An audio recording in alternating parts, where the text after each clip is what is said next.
Good morning, students. How are you? I'm very fine. I hope that you will be also fine at your home.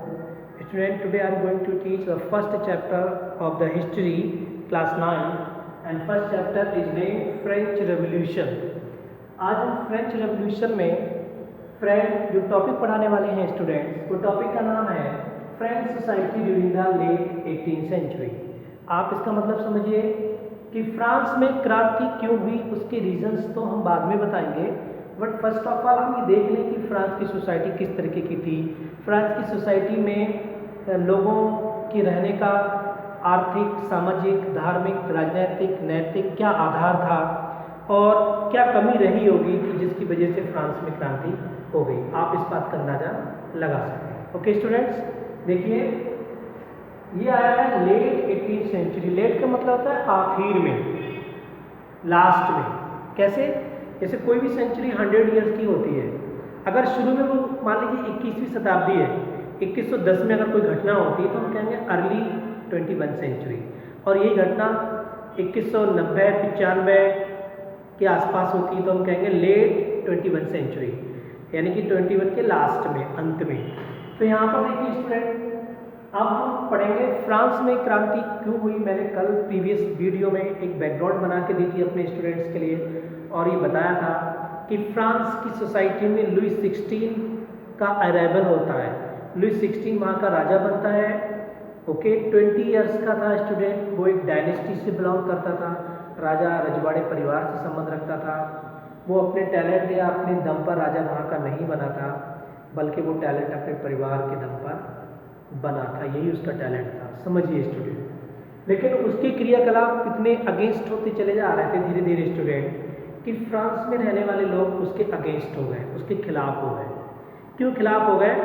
क्योंकि एक तो सबसे बड़ा decision उसने जो अपना विवाह किया था, शादी की थी, वो एक ऐसी राजकुमारी से की थी जो उसके दुश्मन देश से संबंध रखती थी। ऑस्ट्रिया फ्रांस का दुश्मन देश हुआ करता था, वहाँ की राजकुमारी से उन्होंने शादी कर लिया, जिसकी वजह से फ्रांस में उनके खिलाफ, लुई 16 के खिलाफ एक माहौल बना।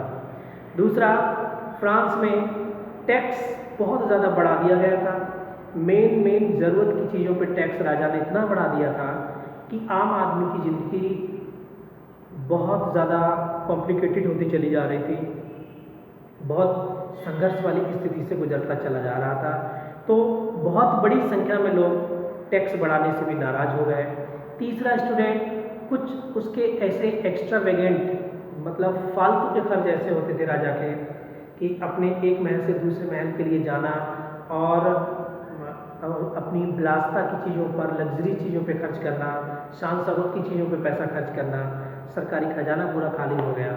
तो उसके खिलाफ एक माहौल बनता चला जा रहा था। आज हम उसी की स्टडी करने वाले हैं स्टूडेंट, कि लुई 16 के खिलाफ किस प्रकार से फ्रांस की सोसाइटी में माहौल बनता है, फ्रांस के लोग कैसे उसके खिलाफ हो जाते हैं, कैसे उससे घृणा करने लगते हैं, और एक समय ऐसा आता है जिस राजा को उन्होंने सर पे बिठाला था उसी राजा को वो सर से उतारने को तैयार हो जाते हैं और कहते हैं कि फ्रांस को मुक्त कराओ इस तरीके की राजा से, जो राजा हमारे देश को पीछे ले जा रहा है, जो राजा हमारे देश के लिए गलत कर रहा है।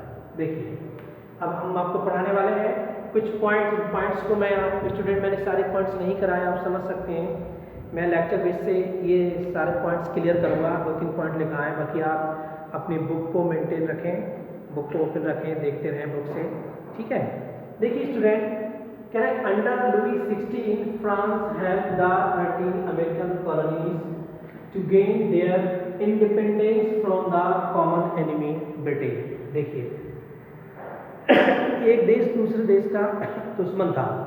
कैसे था? थोड़ा सा मैं बता दूं आपको, समझ लीजिए बच्चों। ब्रिटेन की और फ्रांस की इंडिया पाकिस्तान जैसे लड़ाई चलती थी, जैसे इंडिया पाकिस्तान की, वैसे कोई रीज़न नहीं है लड़ाई का, और अगर फाइंड आउट करेंगे तो बहुत सारे रीजन्स हैं। ओके, देखिए क्या था, शुरू में मैं आपको बता रहा हूँ स्टूडेंट, ब्रिटेन में एक कैल्टस नाम की आदिवासी जाति पाई जाती थी। शुरू में जब ब्रिटेन बसा था तो उस कैल्टस नाम की जाति को हम ब्रिटोन भी कहते थे, उसी के नाम पर उस देश का नाम ब्रिटेन पड़ा।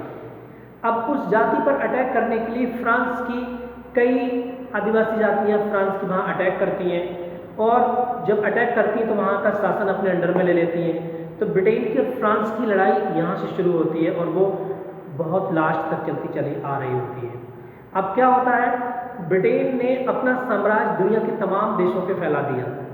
जैसे हमारी इंडियन कॉन्टिनेंट को अपने अंडर में उसने ले लिया, साउथ अफ्रीका कॉन्टिनेंट को अपने अंडर में ले लिया, वेस्ट इंडीज को अपने अंडर में ले लिया, तिब्बत को अपने अंडर में ले लिया। ओके स्टूडेंट, इधर देखें तो अमेरिका को भी इसने अपने अंडर में ले लिया। इतना बड़ा ब्रिटेन का शासन हुआ करता था। वहाँ का जेम्स फर्स्ट या जेम्स 16 कहेंगे आपको, मैं इस इतिहास में ज़्यादा नहीं ले जाऊँगा आपको, लेकिन मैं आपको बताऊँगा। जेम्स नाम का एक राजा इंग्लैंड में हुआ था, वो बड़ा महत्वाकांक्षी था। उसने देश का विस्तार करने के लिए पॉलिसी अपनाई थी और विस्तारवाद, कॉलोनीवाद को उसी ने जन्म लिया था, जिसको उपनिवेशवाद हम कहते हैं हिंदी में स्टूडेंट। और उसने बहुत बड़ी अमेरिका की कॉलोनी को अपने अंडर में रूल में कर लिया था और अपने इंग्लैंड से राजा अपॉइंट करके भेजा जाता था। और इस तरीके से अमेरिका भी गुलाम था। आज जो दुनिया की महाशक्ति सुपर पावर है, जो 1750 के बाद में 50 में लगभग मान के चलो आज़ाद हुआ है स्टूडेंट, ये भी ब्रिटेन के कब्जे में था। अब देखिए क्या होता है, यहाँ पर देखिए कहते हैं दुश्मन का दुश्मन आपका मित्र होता है, एक कहावत है, वो यहाँ पर लागू होगी, लेकिन उसकी बहुत भारी कीमत चुकानी पड़ेगी। इसको लुइस 16 को यहाँ देखिए, लुइस 16 जब वहाँ का राजा बनता है फ्रांस का, तो बच्चों उसने ये डिसाइड किया कि अमेरिका की 13 कॉलोनी ऐसी हैं जिनको मैं आज़ाद कराऊंगा ब्रिटेन से, और ब्रिटेन से मेरी लड़ाई चलती है, ब्रिटेन से फ्रांस की लड़ाई चलती है, हमारा दुश्मन कंट्री है, तो क्यों ना हम इस दुश्मन कंट्री से आज़ाद करा दें अमेरिका को, और अमेरिका हमारे फेवर में आ जाएगा, फिर हमारा वहाँ पर शासन भी हो सकता है। यानी कि इस तरीके से महत्वाकांक्षी तो ये भी थे, कोई कम नहीं थे। ओके, तो इन्होंने क्या करा, उन 13 कॉलोनी को आज़ाद कराने के लिए, जैसे 13 कॉलोनी को मैं आपको बता रहा हूँ, जैसे आज आप अमेरिका में देखोगे वर्जीनिया है, वर्जीनिया एक स्टेट बन चुका है, ठीक है, बहुत बड़ी संख्या में इंडियंस वहाँ रहते हैं, सिलिकॉन वैली है वहाँ पर, ठीक है, और डीसी वॉशिंगटन है, न्यूयॉर्क है। ये एक तरीके से उस टाइम कुछ और रूप में हुआ करते थे, फिर भी आप एक स्टेट मान के चलो, एक कॉलोनी का मतलब है स्टेट। जैसे इंडिया में उत्तर प्रदेश है, मध्य प्रदेश है, हरियाणा, पंजाब है, तो ठीक इसी तरीके से स्टूडेंट वहाँ भी था। तो उन 13 कॉलोनी को आज़ाद कराने के लिए, जिन पे ब्रिटेन का कब्जा था, इन्होंने क्या करा, उनकी सपोर्ट की, अपनी आर्मी भेजकर, अपना पैसा भेजकर, अपने वेपन्स हथियार भेजकर। लेकिन ये फ्रांस उस समय दूसरे की मदद करने की स्थिति में नहीं था। ओके, जब फ्रांस दूसरे की मदद करने की स्थिति में नहीं था, तो वो खुद कर्जे में डूब गया, और फ्रांस ने इधर उधर से कर्जा लिया, बहुत बड़ा पैसा, मोटा अमाउंट, ह्यूज अमाउंट इंटरेस्ट पे लिया, और वो पैसा इतना ज़्यादा बढ़ता चला गया कि फ्रांस का आर्थिक स्थिति बहुत ज़्यादा ख़राब हो गई। ठीक है, मदद तो तब करनी चाहिए थी ना, खुद तुम आर्थिक रूप से स्ट्रांग हो, लेकिन जब आर्थिक रूप से आप खुद मजबूत नहीं हो, इतने स्ट्रांग नहीं हो, तो दूसरों की मदद कैसे कर पाओगे। अगर आप खुद अगर ज़बरदस्ती बेवजह से अगर हीरो बनना चाहोगे, तो ऐसे हीरो थोड़ी बनते हैं। हीरो बनने के लिए आप में कैपेसिटी भी होनी चाहिए, है ना। मान लीजिए 4 लोगों को कोई मार रहा है, बच्चों सोचो, 4 लोग किसी बंदे को मार रहे हैं, और मान लीजिए हमारा राठौर से वहाँ से निकल के जा रहे हैं, राठौर सर सोचे कि मैं एकदम टाइगर श्रॉफ बन जाऊँ वहाँ जाके, तो आप खुद बताओगे टाइगर श्रॉफ वो बन जाएंगे या फिर वो उल्टा टाइगर श्रॉफ बना देंगे, आप बताइए, है ना। अब मान लीजिए मिस्टर कमल सर हो और राठौर सर जैसे 4 लोग उन किसी को पकड़ के सता रहे हो, तो विनोद सर थे, कमल सर हैं, अगर ऐसी हाइट में हैं, ये लोग पहुँच जाते हैं, तो इन चारों को पकड़ सकते हैं, बचा सकते हैं, तो वो तो हीरो बन जाएंगे। बोले किसने बचाया, कमल सर ने बचाया, पूरी छत्तीसगढ़ में आपके नाम होगा। और राठौर सर अगर मदद को जाएंगे तो ठीक किसके निगेटिव भी रिजल्ट आ सकते हैं, कि बजाय उनके हॉस्पिटल में जाने के खुद जा रहे हैं हॉस्पिटल में। तो आप समझिए, आप खुद मदद करने की स्थिति में नहीं हो, उस स्थिति में नहीं हो, तो आप मदद नहीं कर सकते। फ्रांस ने ये गलत डिसीजन ले लिया लुइस 16 ने, कि तुम अपने घर को संभाल नहीं पा रहे हो, दूसरे की बात करते हो, तो कैसे पॉसिबल है स्टूडेंट, नहीं पॉसिबल है। आप पहले खुद इतना स्ट्रांग, पैसे से स्ट्रांग बनो, शरीर से स्ट्रांग बनो, इच्छा शक्ति से स्ट्रांग बनो, तभी तो दूसरे की मदद कर पाओगे। नियम तो यही कहता है, साइकोलॉजी तो यही कहती है कि पहले अपने आप को मजबूत बनाओ। इन्होंने अपने आप को मजबूत ना बनाकर ये डिसीजन ले लिया, और उस बीच में कूद पड़े उसमें, और जिससे इतना बड़ा फ्रांस सेटबैक हो गया, इतना बड़ा आर्थिक नुकसान हो गया फ्रांस को, कि फ्रांस की जनता ने इनको जिम्मेदार ठहराया। और क्यों नहीं ठहराया जाना चाहिए बच्चों? किसी भी देश का प्राइम मिनिस्टर होता है, किसी स्टेट का चीफ मिनिस्टर होता है, जब अच्छी चीज़ के लिए उसको सारा श्रेय मिलेगा, तो अगर कोई उसके गलत डिसीजन से कुछ देश में गलत होगा तो लोग उसको जिम्मेदार तो ठहराएंगे, पक्का ठहराएंगे। ठीक है, अब यहाँ पर ऐसा ही कुछ होने वाला है कि now France face financial crisis. अब फ्रांस में आर्थिक मुसीबत आ गई, आर्थिक रूप से कमज़ोर हो गया, पैसा सब ब्याज भी लिया था वो सब लगा दिया उसमें, उसका भी कोई रिजल्ट नहीं निकला और वो पैसा इतना बढ़ गया कि फ्रांस में महंगाई चरम सीमा पर आ गई। एक गरीब आदमी, आम आदमी के लिए ज़िंदगी जीना बहुत ज़्यादा मुश्किल हो गया। आप समझ सकते हैं किसी भी देश में, जैसे आपके देश में इसमें कोविड-19 चल रहा है, अपनी पीक पर चल रहा है, तो इस सिचुएशन में जो मिडिल क्लास की फैमिली है, जो रोज़ रोटी कमाने वाले, खाने वाले, तो उनके लिए फाइनेंशियल क्राइसिस है, अब एब्सोल्युटली है।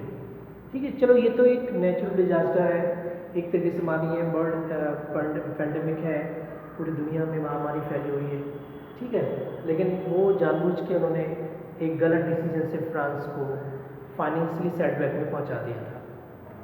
सच at the cost of maintaining, अब जब मैंने बता दिया ब्याज पे पैसा लिया हुआ था, वो हालात मैंने बता दिया। अब आप यहाँ देखिए कि किसी भी देश की सरकार को, राजा को मेंटेन करनी पड़ती है आर्मी। किसी देश में आर्मी नहीं होगी, सेना नहीं होगी, तो वो देश की ताकत कहाँ से होगी? जब कोई विदेशी अटैक करता है, कोई विदेशी हमारे देश पे आने की कोशिश करता है, हमारे देश की सीमाओं को टच करने की कोशिश करता है, तो वहाँ की सिविल सोसाइटी या नागरिक लड़ने के लिए नहीं जाते हैं बॉर्डर पे। बॉर्डर पे जब भी जाते हैं, कौन जाते हैं? सोल्जर्स जाते हैं, और उन सोल्जर्स की रिक्रूटमेंट है, उनकी भर्तियाँ हैं, उनका रखरखाव है, उनकी सैलरी है, उनका भरण पोषण है, वो हमारी सरकार करती है। वो सरकार कहाँ से करती है? वो आम जनता से जो टैक्स लेती है, उस टैक्स का समान डिस्ट्रीब्यूशन करती है हमारी ही हिफाजत के लिए। तो यहाँ पर कुछ ऐसा ही हो रहा है स्टूडेंट, आर्मी को रखना बड़ा मुश्किल हो जा रहा था, और आर्मी को नहीं रखोगे तो आप स्टूडेंट पहले से टूट जाओगे।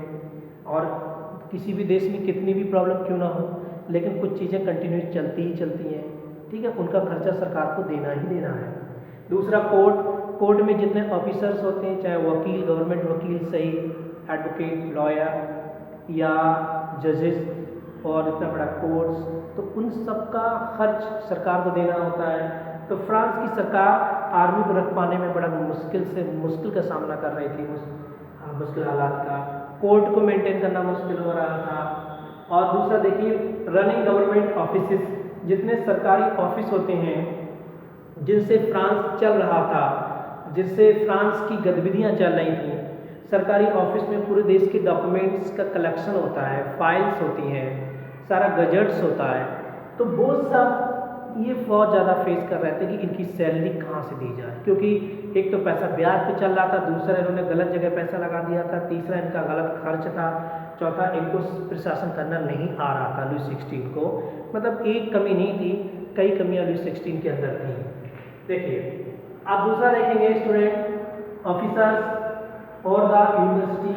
हर फ्रांस में जो विश्वविद्यालय बने हुए थे, जैसे आपके इंडिया में बने हुए हैं, ऐसे वहाँ भी बने हुए थे, तो उन विश्वविद्यालय में जितने टीचर्स होते हैं वो गवर्नमेंट्स होते हैं, जितने भी और वर्कर एम्प्लॉइज कर्मचारी होते हैं वो सब गवर्नमेंट ही होते हैं, ओके। जितनी बुक्स, तो उन सबको मेंटेन करना, वहाँ रह रहे होते छात्रों को हॉस्टल प्रोवाइड करना, बुक्स प्रोवाइड करना, सारी चीज़ें प्रोवाइड करना इतना ईजी भी नहीं होता है, और इसमें वो असफल रहा था। यूनिवर्सिटीज़ को मेंटेन नहीं कर पा रहा था, आर्मी को मेंटेन नहीं कर पा रहा था लुई 16, सरकारी ऑफिस नहीं चला पा रहा था, कोर्ट नहीं मेंटेन कर पा रहा था। अब उसने क्या करा? So state was force to increase taxes. उसके दिमाग में एक आइडिया आया कि भाई इस कमी को पूरा करने के लिए हम टैक्स बढ़ा देते हैं लोगों पर। अब आप लगाइए स्टूडेंट, लोग पहले से ही इतने ज़्यादा खफा थे, नाराज़ थे इनकी पॉलिसीज़ की वजह से, इनके गलत डिसीजन की वजह से, तो लोग और नाराज़ हो गए ना, और होना भी चाहिए। तो इन्होंने टैक्स बढ़ा दिया।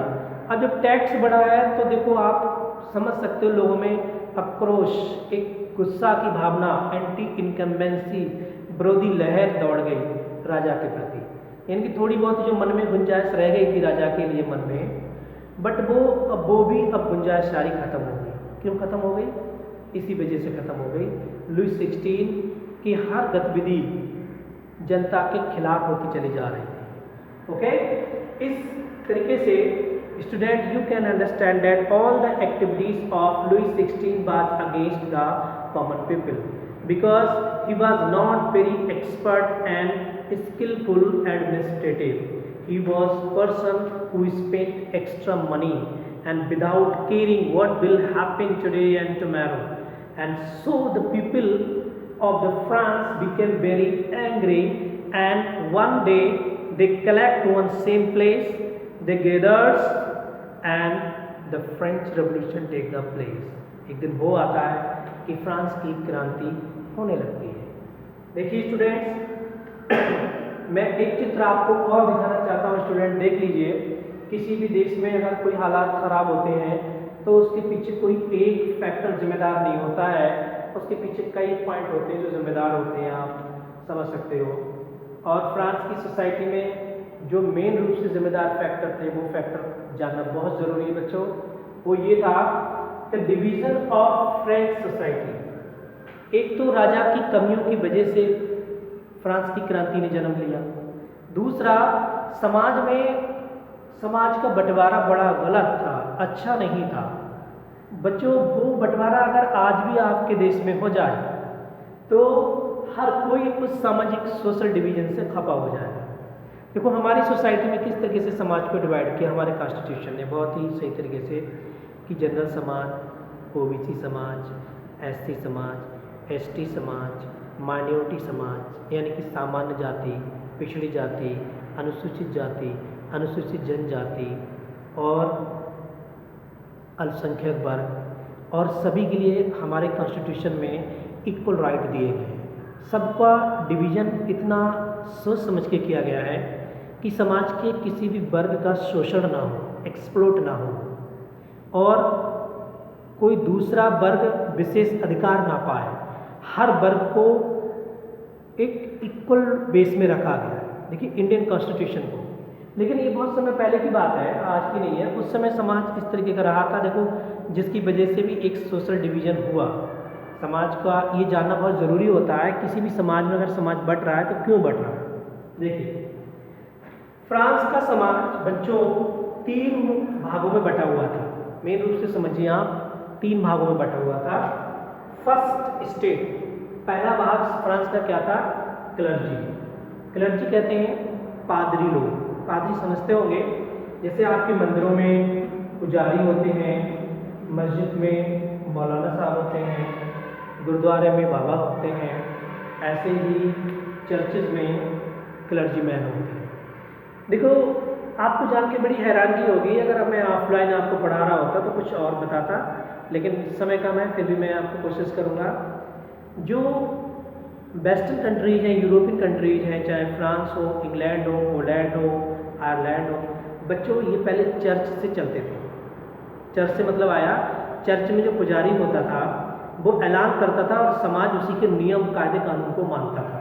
चर्च इतना हावी था कि चर्च में बैठे हुए पुजारी ये कहते थे कि हम भगवान के भेजे हुए दूत हैं, हमें साक्षात भगवान का दर्शन होता है, हमें ऊपर वाले के दर्शन होते हैं। हम आंखें बंद करते हैं तो ऊपर वाला हमको आदेश देता है, और जो हमको आदेश देता है वो हम सोसाइटी को सुनाते हैं, और सोसाइटी को तुम्हें मानना चाहिए वरना तुम पाप में जाओगे, तुम्हें ईश्वर का अभिश्राप लगेगा। ऐसे करके डराते थे कि लोग शिक्षित नहीं थे। और आज भी जिन समाजों में लोग शिक्षित नहीं है उनमें धार्मिक लोग अपने अंडर में रखते हैं लोगों को, लेकिन जो लोग पढ़ लिख जा रहे हैं, एजुकेट होते जा रहे हैं बच्चों, जो साइंस को फॉलो कर रहे हैं, उनके अंदर तर्क शक्ति आ रही है, प्योरिटी आ रही है, तो वो अंधविश्वास को रिमूव करते चले जा रहे हैं, है ना। लेकिन फ्रांस में चर्च में जो पुजारी होते थे, जो चर्च में उपदेश दे के सुनाते थे, और छोटी मोटी प्रॉब्लम्स लोग लेके पहले डॉक्टर के पास ना जाके चर्च में जाते थे और कहते थे कि बिशॉप होते थे वहाँ पर, बड़े बड़े यानी कि धर्म गुरु होते थे, उनसे पूछते थे बताइए मैंने ऐसा देखा या मेरे साथ ये प्रॉब्लम है तो मैं क्या करूँ। तो वो अपने चर्च के थ्रू रास्ता बताते थे। कभी कह दिया पानी पी लो, ये पानी ये रखा है, पानी पी लो, इससे दूर हो जाएगी परेशानी, और ये मंत्र बोलो इससे दूर हो जाएगी। तो इसलिए इनका स्थान सर्वोपरि था। जब इनका स्थान सर्वोपरि था स्टूडेंट, तो ना तो इनसे टैक्स लिया जाता था, वहाँ लुई 16 ने इनसे टैक्स नहीं लेता था, बल्कि इनकी मंडली को अपने सर पे चढ़ा के रखता था। अब आप समझिए उसकी पॉलिसी ये थी कि समाज में जो पढ़ा लिखा वर्ग है, जो बड़ा वर्ग है स्टूडेंट्स, मैं उसको अपने अंडर में रखूँगा तो और बाकी वर्ग तो सोसाइटी की ग्रोथ कर ही नहीं पाएंगे। जब मैंने एक ही घर के, जैसे घर का एक मुखिया होता है, उसको ही अपने अंडर में कर लिया, ठीक है, तो बाकी लोग को तो क्या होगा। आपने फिल्मों में देखा होगा, आपने फिल्मों में क्या रियल लाइफ में देखा होगा, जब फिल्मों में देखा होगा जब दो सेनाएं आपस में लड़ती हैं, राजा लड़ते हैं, तो पूरी सेना को मारना मकसद नहीं होता है, कमांडर को मारना। जैसे बाहुबली देखेंगे आप, कटप्पा का सेनापति को देखेंगे, सेनापति ये, और दूसरी जब सेना से लड़ाई होती है तो उनका मकसद रहता है कि सेनापति को मारना और वहाँ के एक राजा को मार देना, बाकी सब लोग तो अपने अंडर में आ ही जाएंगे। आपने मूवी में देखा भी होगा, ठीक है। तो देखिए जो मेन व्यक्ति भी समाज के होते थे, इनको राजा अपने फेवर में रखता था, अपने पक्ष में रखता था, इनसे कोई टैक्स नहीं लेता था, इन पे कोई रूल्स रेगुलेशन, कोई नियम कायदे कानून लागू नहीं होते थे। सारे कायदे कानून गरीबों पे लागू होते थे, दबे कुचले शोषित लोगों पे लागू होते थे। लेकिन इनकी संख्या समाज में बहुत कम थी, 3-4% ऐसी संख्या हुआ करती थी। दूसरा देखिए, दूसरे नंबर पे हमारा जो फ्रांस का समाज बटा हुआ था वो नोबिलिटी कहते हैं, उच्च लोग। देखिए समाज हमेशा बटा हुआ पहले भी आया है, आज भी बटा हुआ है। जो राजा महाराजा, बड़े रजवाड़े, अरिस्टोक्रेटिक फैमिली होते थे, मैं आपको आपकी इंडियन लैंग्वेज बता दूं, नवाब, ज़मींदार, बहुत बड़े इंडस्ट्रियलिस्ट, बिजनेसमैन, ओके, आज के टाइम में समझिए। तो फ्रांस में जो बड़े बड़े ख़ानदानी लोग होते थे, राजा महाराजा टाइप के होते थे, 50 गाँव 100 गाँव के मुखिया होते थे, जिनको हम ज़मींदार भी कहते हैं। तो बच्चों वो भी इसी श्रेणी में आते थे और टेंशन फ्री थे, उन पे भी किसी प्रकार का ना कोई टैक्स लगता था, ना सरकार कोई लुई 16 अगर कोई रूल बनाता था तो वो रूल भी उन पे लागू नहीं होता था। अच्छा रूल तो होता था लागू, लेकिन जिस रूल में उन्हें टैक्स देना पड़े या किसी नियम का पालन करना पड़े, तो वो ऐसा कोई भी सीन वहाँ पर नहीं था। अब जो दूसरा वर्ग था वो इस बात से नाराज़ रहता था कि फ्रांस में हमारा सोशल डिवीज़न गलत है, समाज का बंटवारा गलत है। पर बंटवारा हो तो समानता के आधार पे हो, लेकिन लुई 16 ने कोई सोल्यूशन नहीं निकाला। लुई 16 का मानना था कि जो फ्रांस है वो जैसा बटा हुआ है वो ऐसे ही बटे हुए रहना चाहिए। क्यों? क्योंकि जो विरोध करने वाले ताकतवर वर्ग थे, क्लर्जीमैन थे, नोबिलिटी, जो उच्च वर्ग के लोग थे, तो वो खामोश रहते थे। तो राजा के खिलाफ बोलेगा कौन? क्योंकि राजा उनको उनके अकॉर्डिंग रखता था, जैसा वो चाहते। देखिए तीसरा वर्ग स्टूडेंट मैं आपको बता दूं फ्रांस में था, जैसे बड़े बिजनेसमैन थे, ओके, बड़े बिजनेसमैन, इनको भी ज़्यादा प्रॉब्लम्स नहीं होती थी। जैसे कोई उद्योगपति है, 5 फैक्ट्री का मालिक, 10 फैक्ट्री का मालिक, नो प्रॉब्लम उसके लिए। मर्चेंट्स, व्यापारी होते थे, कोर्ट में काम करने वाले ऑफिसर होते थे, वकील हैं, वकील के अलावा न्यायाधीश हैं, न्यायमूर्ति हैं, ओके, ये लोग होते थे। तो इन लोगों के लिए कोई टैक्स की पॉलिसी नहीं थी, कोई नियम नहीं था, कोई ऐसा कानून नहीं था जिसकी वजह से इनको फॉलो करना पड़े। तो अब आप बताइए फ्रांस की सोसाइटी में कितना बड़ा पक्षपात था। किसी भी देश में अगर समाज ऐसे बटा हुआ होगा बच्चों, तो निश्चित रूप से वहाँ आक्रोश की भावनाएं होंगी। आप देखो हमारा देश में, देखो हमारे देश में क्या, देखो आप अपनी पर्सनल कैपेसिटी के अनुसार खा सकते हो, पहन सकते हो, बिजनेस कर सकते हो, काम कर सकते हो, किसी भी देश के कोने में रह सकते हो, आप किसी भी जगह ज़मीन खरीद सकते हो, अपना बिजनेस डेवलप कर सकते हो। यहाँ तक कि आप अपनी मर्ज़ी से चाहो तो अपना धर्म बदल सकते हो, मर्ज़ी से शादी ब्याह कहीं कर सकते हो। कितनी फ्रीडम है स्टूडेंट। इसके बावजूद भी कुछ केसेस आ जाते हैं जहाँ लड़ाई झगड़े के, और वहाँ तो देखिए लड़ाई समाज में होना स्वाभाविक थी, जहाँ समाज ऐसे भागों में बटा हुआ हो कि जैसे अभी आपके इलेक्शन हुआ है, अगर बड़े आदमी को, अमीर आदमी को 2 वोट डालने का अधिकार होता, गरीब को 1 होता, तो बताओ समाज में झगड़ा होता नहीं होता? पक्का होता। लेकिन हमारे जो कॉन्स्टिट्यूशन मेकर थे, संविधान निर्माता थे, बहुत दूरदर्शी सोच के थे। उन्होंने बहुत कुछ सोच समझ के कमेटी ने देश के लिए कॉन्स्टिट्यूशन लॉ अप्लाई किया। देखिए यहाँ तक तो, इन्हें तक तो कोई प्रॉब्लम नहीं थी। अब सबसे ज़्यादा जो परेशानी सामने करनी पड़ती थी किन्हें? पीजेंट, किसानों को, जो मेहनत मजदूरी करते खेतों में, वो पीजेंट कहलाते हैं। और आर्टिजन्स, दस्तकारी करने वाले कलाकार, जैसे कोई लकड़ी का काम करने वाला कारीगर है उसको आर्टिजन कहेंगे। कोई नल संभालने वाला, नल रिपेयर करने वाला, कोई पंपलर है, कोई टैंकी को रिपेयर करने वाला है, कोई छोटी मोटी शॉप खोल के बैठा हुआ है, मान लीजिए आपकी साइकिल की रिपेयर कर रहा है, बाइक की रिपेयर कर रहा है, ये सब स्टूडेंट आर्टिजन्स कहलाते हैं, यानी कि छोटे छोटे काम करने वाले कारीगर।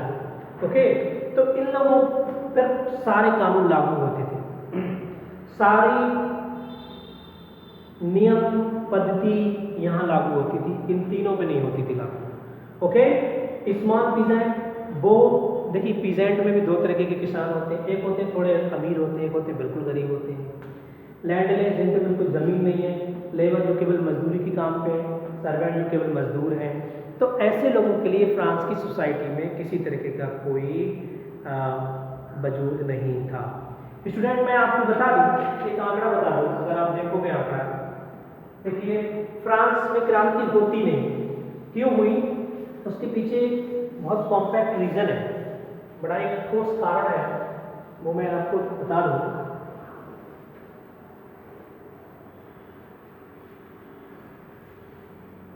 देखिए स्टूडेंट्स, वहाँ जो 90% पॉपुलेशन थी ना,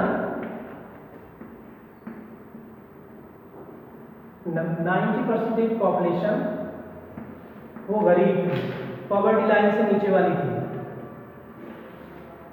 90% जनसंख्या गरीब थी और 90% जनसंख्या से टैक्स लेते थे वो।